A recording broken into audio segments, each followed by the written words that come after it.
Greetings and welcome, everyone. It's All You Can Geek Gamecast, episode 592. I'm one of your hosts, Jim Gass, joined by Mike Sneedy, What's up? Corey Feinsod. Nope, Corey's muted. Ahoy. Corey Feinsod. And Tony Korkanakis. Annyeong. Welcome, guys. Welcome, listeners and viewers. We are on Twitch, streaming 8 o'clock every Tuesday nights. Join us. We can see live fun performances. This is the Gamecast, 592. Welcome, guys. Mike, kick us off. What have you been up to? I gotta hear this. Well, so first I finished the Kaido files. Yes. That was about 8 hours.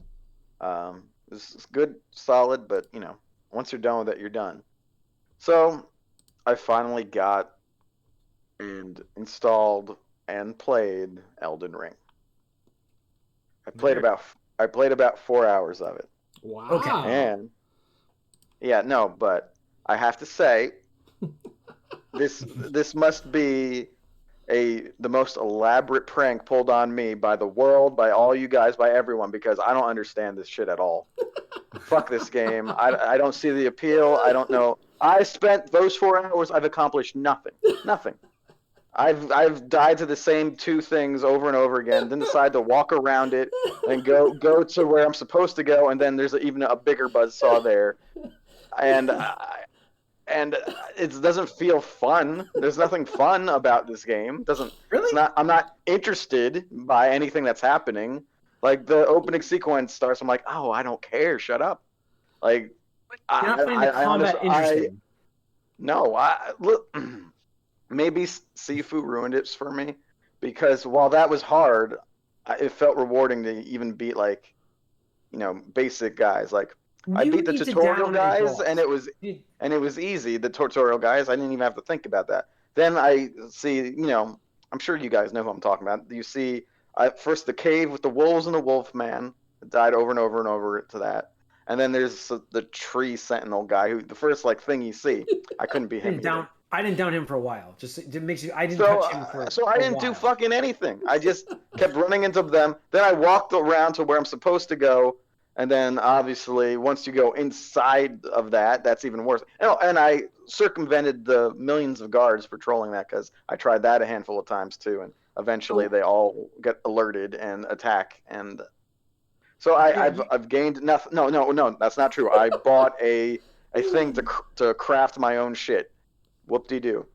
And also coming off of Horizon, the game looks like shit. I'm sure maybe that's just bias from one thing to the other, but this game looks 10 years old to me. You're dealing with a first-party AAA game as opposed to an Elden Ring multi-platform kind of game. It's not going to look the same. That being said, I think it looks really good. Too. Pretty good to me, but I haven't played it, so I'm not gonna. Excuse me. I just I don't know. Either it's just not fun. I'm getting the same feeling that I got a little bit with Witcher 3 when I had to try it 3 times. You'll be playing this 3 times now, Mike. No. I'll have to wait, 3 years before I hit another lull where I feel like I want to try it again, maybe. But we'll see if I can bring myself to try this some more tonight or not. But so far, there's been almost no redeeming qualities to this game for me. I will tell you that I feel like you're trying to go into a castle that you should probably skip at first, because I don't think you have to face. Do you have to face Margaret first, Tony? But that's all there is. No, you can.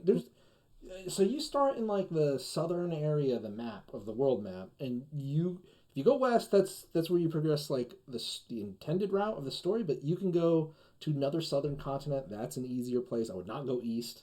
Yeah. South. Gated.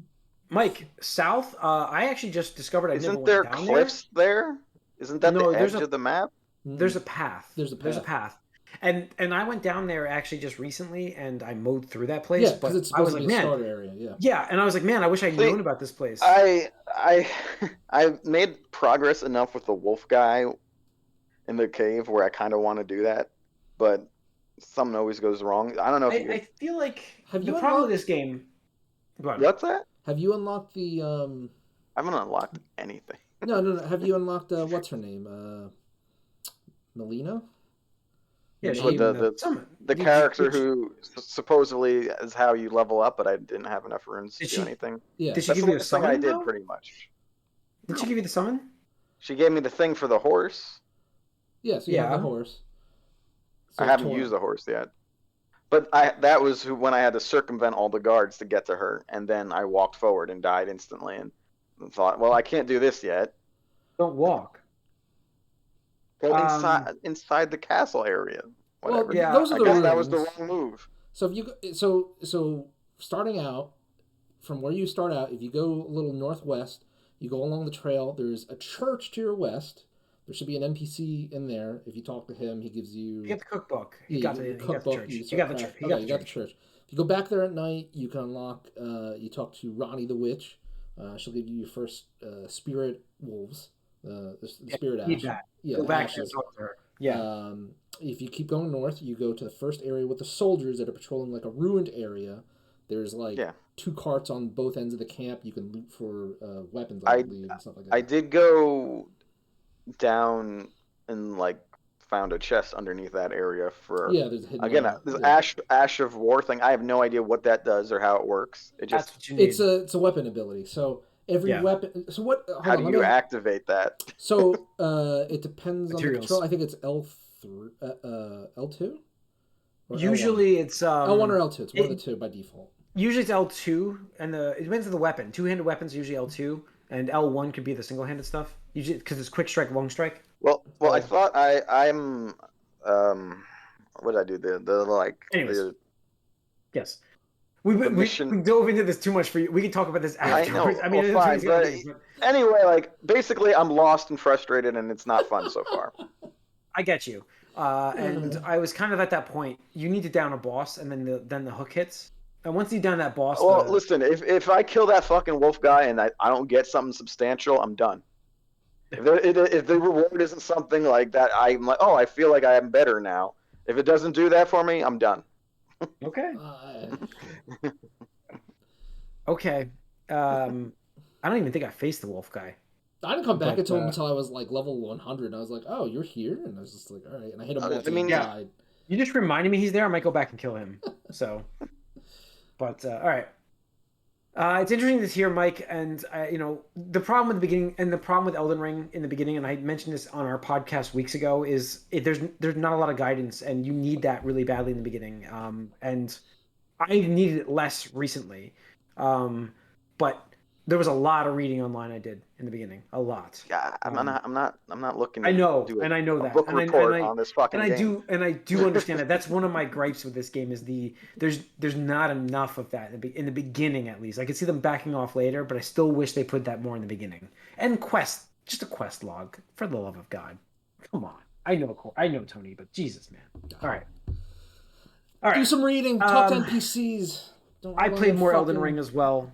To talk more into Elden Ring, I did play more Elden Ring, and I got furiously stomped by a fucking giant. And I will swear about it because. Oh, that reminds me. One other thing.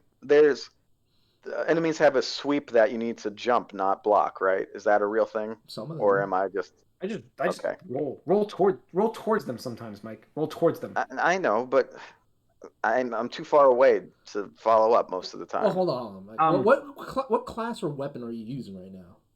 I'm whatever the priestly looking dude is. I have a shield and a sword. You want magic? Okay. No, not the one with the hood. Yeah.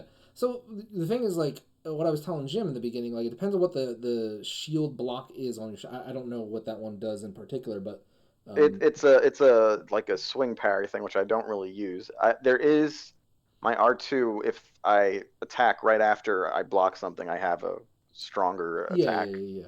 So, I mean, the thing is, block is really good in this game. So if you intend on using, like, a shield and whatever, a mace or a sword or whatever like that, you can just block. And depending on the strength of the shield, you can block a percentage of the attack. If you go into the menu, you can see how much I think it's called shield absorption or something like that. And it'll tell you, and that number is a percentage. So if it says 30, it's only blocking 30% of the damage for you. You want a shield that has 100 on it. And if you don't have it with the starting one, you can go to that first guy in the church. You could buy one. And that's what I did. I mean, from what I haven't even noticed I'm getting damaged when I block so far. So it's pretty good, I think. But it's highly probable, Mike, you don't have 100. No, and it's also, but the stamina to keep it up gets Well, that's wiped why you out need to by big level up moves all the time. Yeah.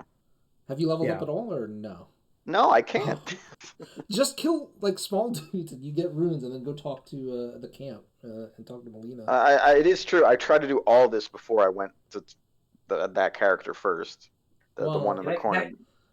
I luckily found that camp right after I died for the first time fighting the Tree Sentinel, and I went and found that guy, and that helps massively. And then I went back there after losing at the castle, and I fell into the witch thing, which I got the summons, which the wolves help massively in the beginning too. Having an extra aid when you're fighting a boss is huge. So yeah, for me, I'm fighting a giant, and I will be proudly tell you guys, because there are level hacks that I absolutely 100% happy I'm using, especially now, because I'm about to tell you that I die in 2 hits at level 133. I die in 2 hits to a guy who's not even the end game boss. Nope. So should have leveled I've your kind of health, hit a wall. dude. Should have leveled your health. I respect. I have 70 dex and 53 vigor. Okay, that's decent. And he still hits. He hits like a freaking truck. Don't get hit. Yeah, I know. And I have. There was one playthrough, but this is bringing back that Margit match where I'm like, I got down that playthrough to like a third of the health, and I'm like, I'm close. I can feel it now, and that was the last time I just did it. So, we're talking like 2 or 3 days on this guy so far. This is like reminding me of that Margit fight, which Mike, you're heading towards, unfortunately. But the bosses after the first boss are a little easier, believe it or not.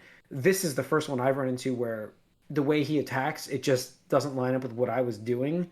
And even with my mimic tier, that guy gets trounced as well. I went and got myself a new katana. And I had to actually level myself up on purpose to get my arcane up. And does arcane help with bleed? No. I heard a rumor that it did, and okay, now I'm not even going to worry about it. Maybe it does. Maybe it does. Okay. No, the guy I heard it from is not he's a coworker. I don't really trust his opinions on the game. It might. I'd have to look it up. Shots fired. I made my Uchi katana a blood katana with an ash. And so that's my big thing I'm using right now. It's a plus 14. But this thing's, I have it at plus 4, but it's tougher because it uses smoldering stones. This one, because I killed a red guy to get it. Yeah. I kind of want to use that on the giant because it has like, I don't know. I also raised my fire defense up a little bit. So it's tough. The mountains of the giants are tough. But actually up there, everything up there hits like a truck. Even the regular mobs do. I can kill them. You know what I mean? Like I can kill those guys. But the game is really awesome in terms of, it's like, it reminds me of Breath of the Wild, but it's not. It's a little bit better looking. Wild, Jim. Yeah, but it's a little bit better looking. And at this point, like I said, I'm sticking with it. The Fire Giant's, he's a headache. He's a real headache. So this is the first wall I've hit in like a month now, Jim. So I know. It's This is the first wall. You're excited. This is the first wall I've hit though in the game. Like this is a wall right now. So I'm hoping I down him this week because I'm first wall. You hit so many walls. You had to like power level yourself. It is Goku. I feel like I'm Dragon Ball. I feel like it's Dragon Ball. Like it's that wall and you got to break through it. Super Saiyan. All right, Corey, what have you been playing? Come on. More Wonderlands. That's it. That's it. Nothing fun. Addicted to that game. All right. What? We just talked for like 20 minutes on Elden Ring, and I apologize. I know. It's all I you did not mean to, about. but Mike got into it. I know. Mike got into it. I wanted to move on, but I actually played it too, so I had to talk about it. But we know you've been playing it. I played more Wonderlands. It's Wonderlands. It's basically Borderlands, but it's fantasy based. It's just like it's a game that I think about after I'm done playing. Like, I gotta like I said last week. It's respecking in builds that work with the different weapons. There's like so many different things that you can just mess around in this game, and so yeah, a lot of fun. Lost. Mike is so angry about the Elden Ring conversation he left. Tony, what have you been playing? Borderlands. Let's see. Mario Golf 64 came out on the Nintendo Switch Online N64 app. Tried that out. Oh my god, Zach and Buddha. How was that? That game has not aged well. Oh no. I mean, whatever. you have access to it, so try it out. It's just fond memories of it. Yeah. Yeah, it's probably because we play so much of the new Mario Golf that like going back, it's like, wait, this isn't fun. Like the camera's awful, and again, you're emulating the N64 controller, which only has the one analog stick. So like getting the camera to actually do what you want is a headache. The controls, everything's really inaccurate. We even tried the mini golf mode, which was like a saving grace and something that's actually not in the new game, because new games don't have the old side content that they used to. But even the mini golf, I'm just like, oh, this is rough. So we played like a couple rounds. We're like, all right, let's go play the new one and stuff like that. So that is a game that has not aged as gracefully, and I can understand because it's more of a simulation type game than like arcadey fun and stuff like that. Yeah, So, that's what's strange to me, because I figure, golf. If it's golf, it's kind of like I've played like Sega Genesis golf like recently. It's the same as it's always been to me. I mean, so I guess it's different when you expect a little more nonsense from your Mario Golf game. Well, it's just one of those things where like you have to you're fighting everything along the way, like just the way you get information, the courses, the physics are not as good and stuff like that. I don't know, Sega Genesis. It's the first time they went into 3D with it. Right, exactly. So yeah, it was one of those they're things. learning on the way. Yeah, I mean, whatever. I'm happy. Games before it, yeah, probably better. I'm happy. Gonna be better. Yeah, I'm happy it exists on the service. I think the story mode was supposed to be fun or something like that, so I might dive into that. But in terms of multiplayer, like the new one just blows it out of the water. There's no point to playing it unless you want to go down that nostalgia trip. Other than that, I'm caught up in MMO land. I don't mention it too often on the podcast, but I'm pretty addicted to Lost Ark now. I'm like, it's got its like hooks sunk in me in the super end game now, where it's like, fighting the raid bosses and stuff like that, and it's really a combination of like Diablo and like WoW or Final Fantasy, where it's like, oh cool, like these bosses aren't actually just like HP sponges or bullet sponges or whatever you want to call it. It's like, oh, you have to actually dodge mechanics. You have to like read buffs and debuffs and all that stuff, which can be frustrating, but it can also feel fun and stuff like that. And then Final Fantasy 14, new patch came out, so I'm playing that, and just quickly summarize it. Player housing is a huge thing in it, just like the real world. It's scarce, hard to come by, and just owning one is a huge deal. So with the newest patch, they came out with the new housing zone, and the old system was replaced by a new lottery system, where it's like, hey, I want this house, I want this plot, I'll put the money down for it first, and there's going to be a lottery drawing, and whoever wins the drawing can purchase the house. Like they pay the money and stuff like that. So I was scouting for one, and the largest house you can get. I've been saving up my gil since I started this game, and I was like, okay, well, I'm gonna go ahead and place my bid. And I was like one of like 13 or 14, and then the next day I woke up and I got it. So I was like, oh shit, I didn't believe that. Like less than 10% chance, stuff like that. So now, yeah, I'm a landowner in Final Fantasy 14, and that's cool. And dude, it's so crazy to think about, because like honestly now the game turns into like Sims, where it's just like I could decorate the outside of my house, or like Animal Crossing. It's like I decorate the inside of the house. Now I'm spending more gil because it's like, oh, I want this cool like whatever decoration item. It's like a million gil, and it's like, oh my god, always to keep you in the game. Yeah, exactly. And the other thing is too is now they hooked me for a long time, because if you're the owner of a house, like, and you don't you don't go through the door in 30 days or something like that, like it'll get demolished. So I'm like, well, I'm just paying the subscription fee for who knows how long, until I'm like really tired of the game and stuff like that. But I mean, like I said, housing market is highly inflated. I could sell it for like easily probably 6 to 7 times that I paid for it. So whatever, it's there. But that's it. Yeah, that's funny. I'm a landowner. Crazy. Yep. It's amazing I've been that we're logging into like that. Lost Ark, but my computer just I gotta get a new computer, because like I can't run it. I can't even run TTS well right now either. You need to get your Steam Deck in, man. I know. I don't even know there if it is. runs on Steam Deck. Yeah. I don't know. Yeah, wait till May, I think. Yeah. All right. Let's get into some news. Or really quick, you get your Steam Deck, you resell it, and you buy a high-end gaming rig, because that's how much it resells for right now. Yeah.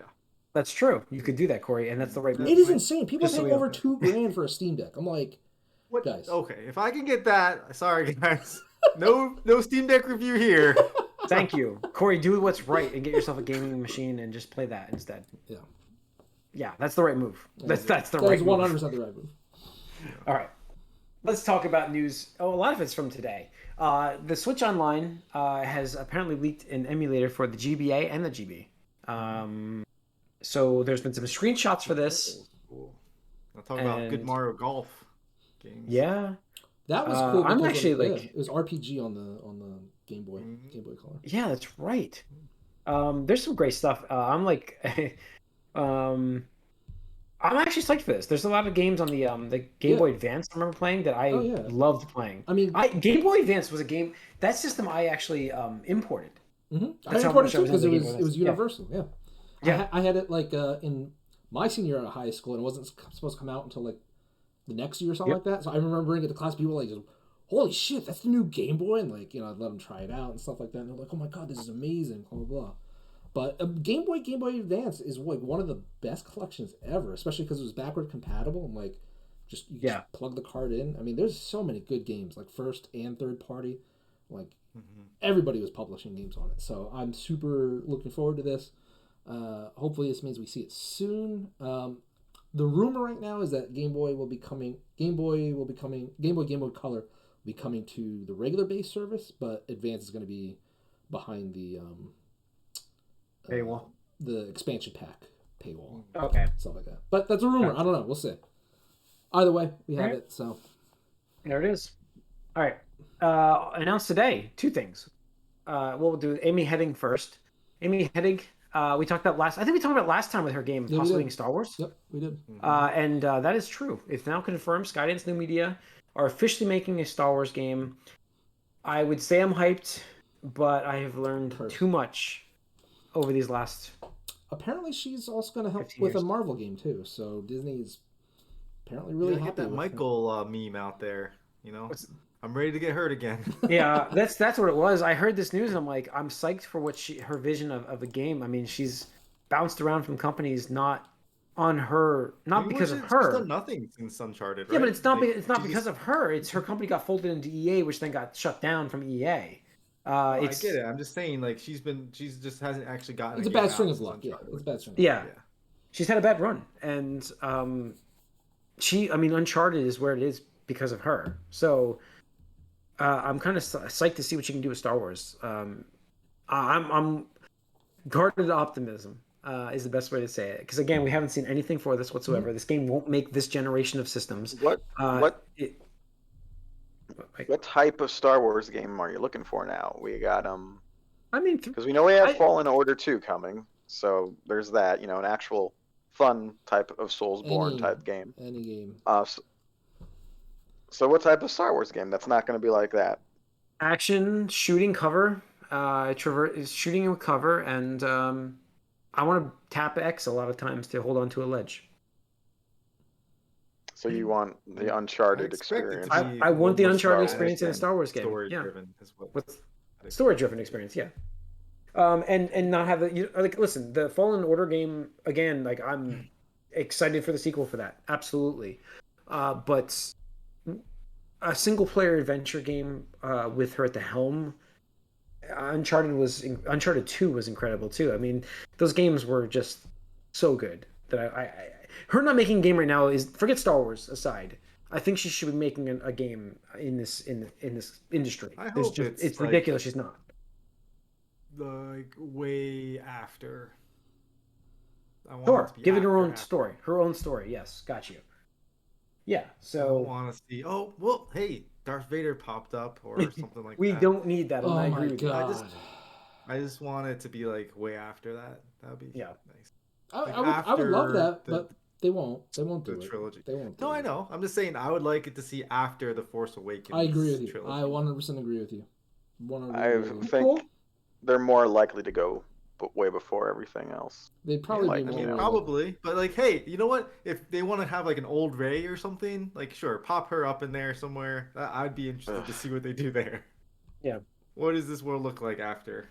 They don't even know that. They don't even know that. Nope. Yeah. They can't get out of there. All right.